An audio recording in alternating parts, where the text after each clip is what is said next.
Assalamualaikum warahmatullahi wabarakatuh.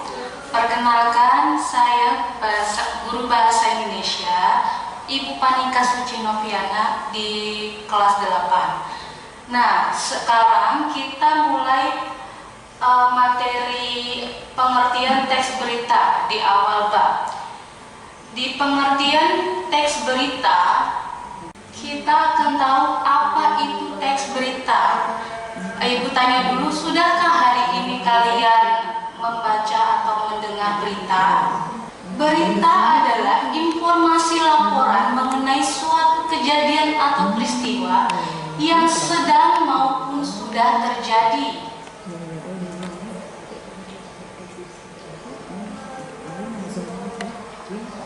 Dari mana biasa terdapat sumber berita? Biasanya kita yang pertama adalah wawancara, kemudian pidato, kemudian rekaman radio, dan berita. Itu adalah sumber berita. Kemudian macam-macam informasi yang sering kita dapatkan yaitu dari radio dan televisi yang sering kita dengarkan atau sering kita baca. Biasanya kita melihat TV melalui audio visual, gambar atau suara, dan radio yaitu suara. Itu yang sering kita terdengarkan atau kita baca dari sumber berita. Ini adalah macam-macam informasi yang disampaikan. Kemudian di sini ada contoh teks berita. Ibu bacakan contoh teks berita singkatan tentang kebakaran. Akibat lilin, sebuah rumah hangus terbakar dilalap si jago merah. Sebuah kejadian tidak terduga terjadi di komplek perumahan Gria Jaya di Bekasi kemarin malam. Jam 23.30 WIB, rumah milik Bapak Andi itu terbakar dan hangus tak tersisa. Peristiwa itu terjadi karena sang pemilik rumah menaruh lilin di atas lemari kayu miliknya. Untungnya, saat kejadian sang pemilik rumah, Pak Andi, sedang pergi tahlilan di rumah tetangganya, sedangkan istrinya sedang pulang ke kampung halamannya. Dalam musibah tersebut, Bapak Andi mengalami kerugian lebih sekitar 1 miliar, termasuk beberapa dokumen penting seperti akta kelahiran, ijazah, dan surat-surat tanah miliknya. Itu tadi adalah contoh teks berita, cuplikan contoh teks berita. Nah, setelah kalian mengetahui teks berita, kalian akan mengetahui unsur-unsur berita. Mengapa kalian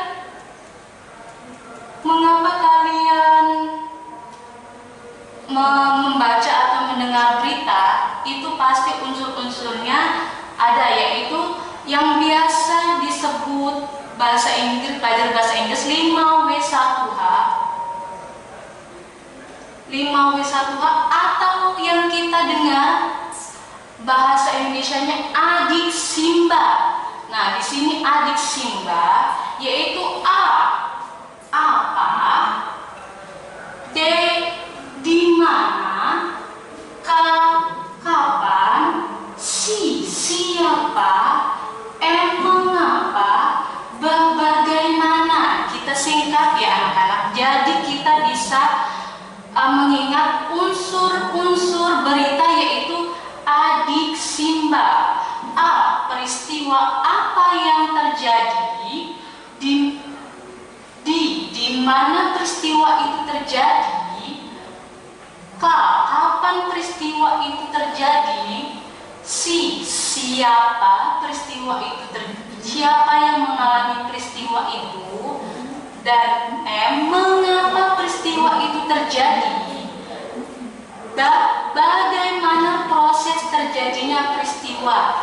Nah, itu tadi adalah unsur-unsur dari teks berita singkat. Kita bisa menghafalnya, yaitu adiksimba. Setelah mengetahui unsur-unsur dari teks berita, kita dapat mengetahui manfaat berita yang kita ketahui. Untuk pelajar, manfaatnya yaitu yang pertama, satu, mendapatkan informasi baru. Yang kedua, sumber referensi baru. Yang ketiga adalah sumber tips dan trik baru. Nah, itu tadi adalah manfaat kalian membaca atau mendengar berita. Nah, setelah Ibu menjelaskan teks berita pengertiannya, kemudian unsur-unsur berita, kemudian manfaatnya, Ibu akan mengulas lagi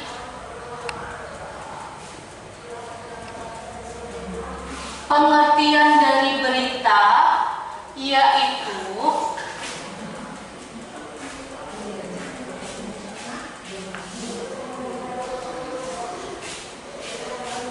informasi laporan mengenai suatu kejadian atau peristiwa yang sedang maupun sudah terjadi. Itu adalah teks berita. Kemudian macam-macamnya, sumber-sumbernya terdapat di televisi, di radio, wawancara, dan pidato. Yang sering kalian dengar atau kalian baca yaitu di radio atau di televisi. Kemudian unsur-unsurnya terdapat adiksimba. Adiksimba tadi ada apa? A. Apa ya, peristiwa apa yang terjadi? Ada di mana peristiwa itu terjadi?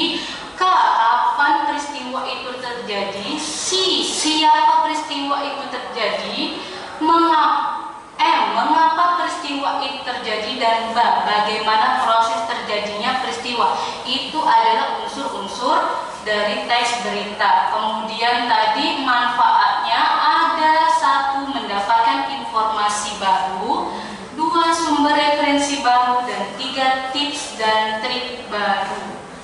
Itu tadi manfaat berita bagi pelajar.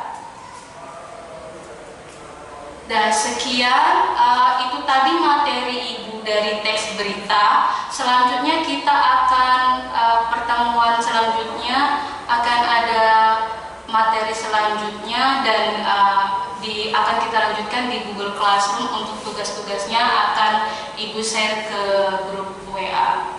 Sekian, wabillahi taufiq wal hidayah. Wassalamualaikum warahmatullahi wabarakatuh.